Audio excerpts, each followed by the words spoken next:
Nze nzuuyo Lop Joelo Ssenyonyi ebisekezi ngono yakulira gavumenti ya Kyagulanyi mu Palamenti olwaleero kaliro Palamenti agibabudde bwati n'agisimula bweti yonna nekankana speaker Anita Nginalongo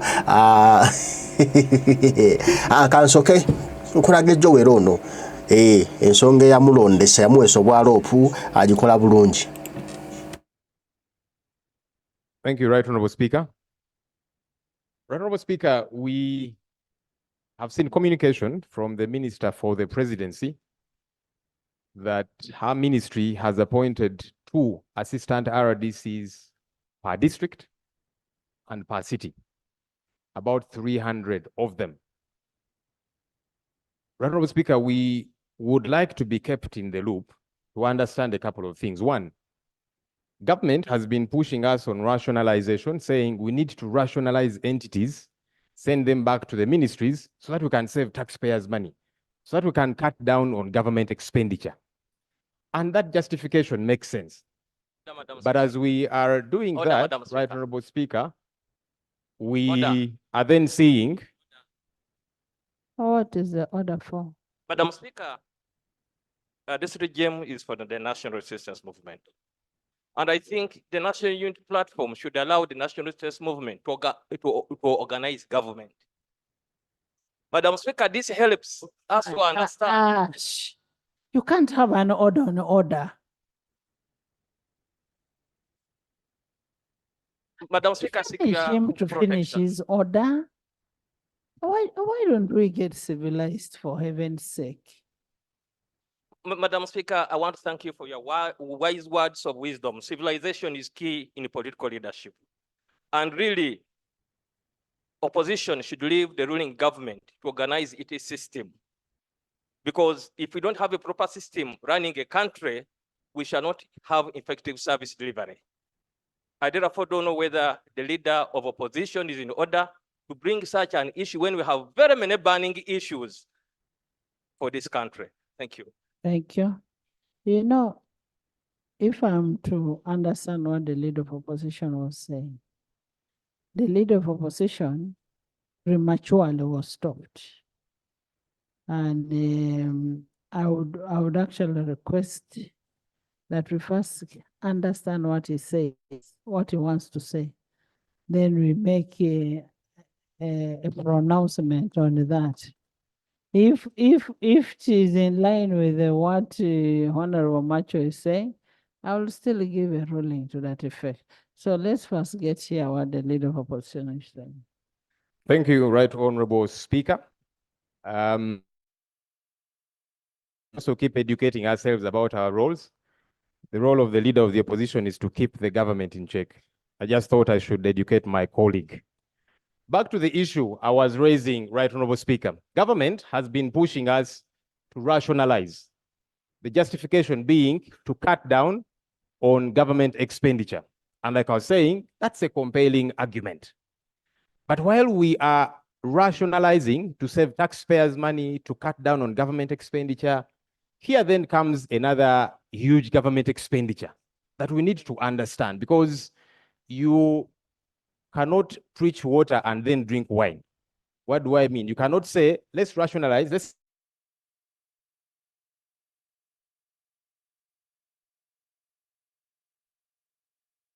by the taxpayer. What sense does it make, Right Honorable Speaker? What role are the assistant RDCs going to play that RDCs and deputy RDCs cannot play? We need to have a good understanding of that, Right Honorable Speaker. The Minister for the Presidency has said in her communication that the assistant RDCs are going to play 3 roles. Number 1 is to promote patriotism. Number 2 is to carry out mobilization. And number 3, to fight corruption. We need to be helped to understand whether now assistant RDCs are taking over the work of the Inspectorate of Government, because there seems to be a lot of duplication. Also, if you're saying they are meant to carry out mobilization, for what exactly? Is it mobilization for the NRM, mobilization for Parliament, mobilization for what exactly? This needs to be broken down. And finally, Right Honorable Speaker, when you read Section 70 of the Local Governments Act. It provides for the caliber of people that should be appointed RDC. That's the legal provision. But by extension, we can cascade that down to anybody occupying or within the office of the RDC. Section 70 provides that these are meant to be people of high moral integrity, people whose conduct is not questionable. One of the people that have been appointed to this position, which we are yet to fully understand as Assistant RDC, is Ewaniga Chisachya. This person posted as Assistant RDC to Gomba District. Honorable Speaker, in 2021, videos made rounds of this person. Honorable, just a minute. You're raising a very, very important point. Very important point. But I want to ask the government chief whip we have so many ministers under that docket. I don't want him to involve himself. Let him call for us, the minister involved. Because you're going to repeat the same thing. You're going to repeat the same thing. You wait and you bring it as a debate. Even if we are at business committee, you'll repeat your issue. It's a very important point that should be noted. Government.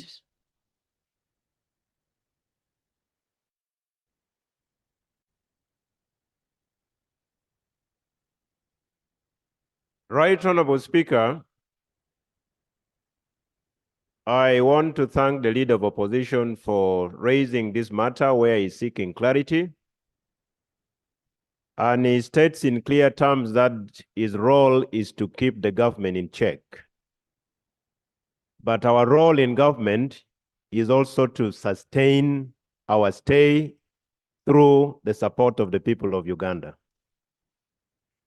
That said, Right Honorable Speaker, I wish to request your chair to give time to the Minister for the Presidency to come and provide clarification on the appointment of the Assistant Resident District Commissioners and Assistant Resident City Commissioners, their roles and responsibilities, and why the National Resistance Movement government thought it wise that we need to empower more those offices that do exist in our districts and in our cities.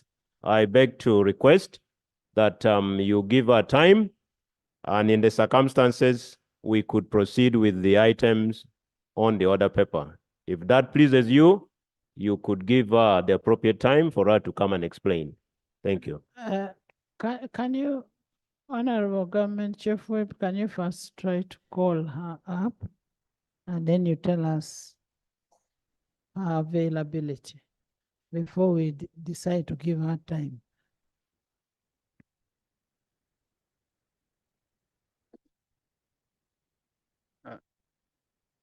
Madam Speaker, I just wanted to make a comment on what the LOP has said, but also the House to keep reflecting on this particular issue.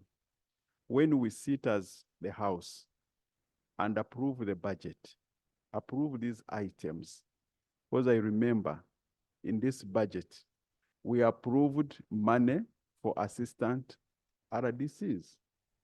We approved it in the budget, and the minister has taken action. And then we come back, no, this financial year where we are, which is ending in June, yes, and then the government takes action. And then you come back as if you are not involved. You were involved in approving this position. Let's get a report to that effect, Honorable. Let's get to know if it is true that the money was approved, how much money was approved, and it still brings you to the caliber of the people that the leader of opposition is talking about? Do you bring in this kind of RDCs who just gone rampage, like the one of I don't want to mention the name. Do you bring in those kind of RDCs and that kind of thing? So let's get a paper to that effect. Get a paper to that effect. If we approve the money and the criteria and yes. Thank you, Right Honorable. Of course, I want to agree with the minister that I remember we approved the money. The major issue is, like any civil servants and public officers, they need serious scrutiny and to go through the process. Now, if you look through, even in the qualifications, there's no specific qualification for an RDC. And that, of course, leaves it hanging for anyone. No, yes, I'm saying it's up to us now. It's part of what we should focus on, to develop some of those roles that govern the process of even appointing RDCs. You should be. Honorable members, Yes. I have already made a ruling to that effect. Let's come with a paper to show that this amount of money was appropriated for recruitment of deputy RDCs, and this is the criteria, and these are the requirements of a person.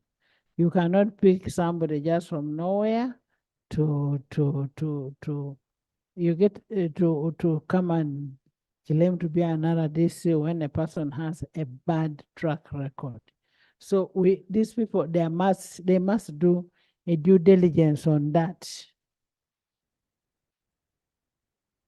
Right Honorable, so just to get quick guidance from you. Procedure matter first. Okay. Thank you, Right Honorable. Right Honorable, it's good that you have ruled we shall receive a report from the minister, but we request that as the whip talks to the minister to bring the report, already we have challenges with some of these other existing people because they need to go through the right channel. We have got these experiences like Anderson of Lubaga. Everybody has read what he has been writing and his arrogance and how he has handled. That shows the type of people that we have been having. Now, if we have been having the type of Anderson existing, the current that they have appointed Right Honorable, the current ones, I have an example of one who didn't even go to school at all, but is also posing as the assistant. So this is where we are going. So we request that as the minister comes with his report, let him also show us those people he's appointing and their qualifications. Honorable members, just finish up. I have made a ruling to that effect. Yeah, I just wanted you to guide further, Right Honorable For me, Speaker. it's not about education, but the character of a person. Very important, Right Honorable, the character, because we can't have people who are occupying public offices, earning from the consolidated fund, they address in public, hurl insults at people and traditional leaders like this eager person.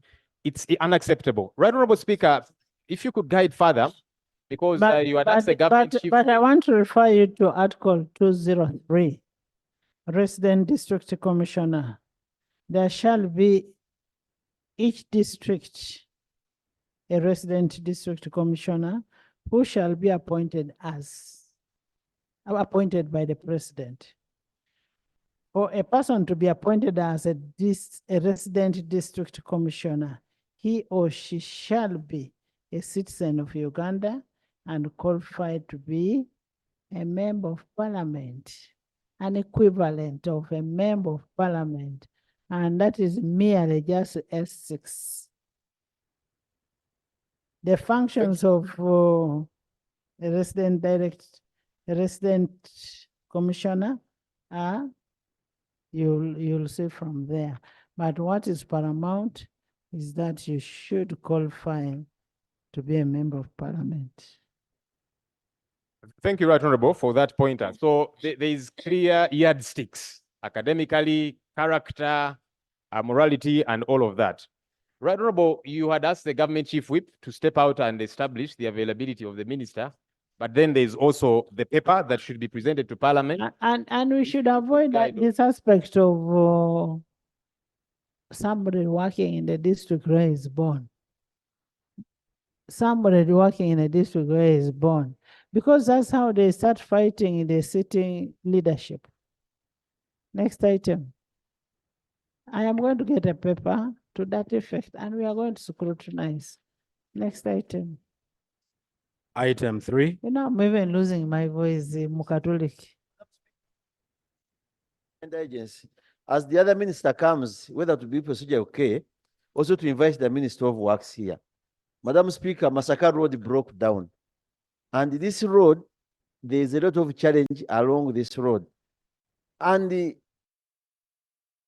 Lop Joelo Ssenyonyi bw'ati ensonga bw'azikutte az'aba RDC ab'empisa envundu abalondebwa General Yoweri Kaguta Museveni ate ne bakola ebikolobero ku bannayuganda.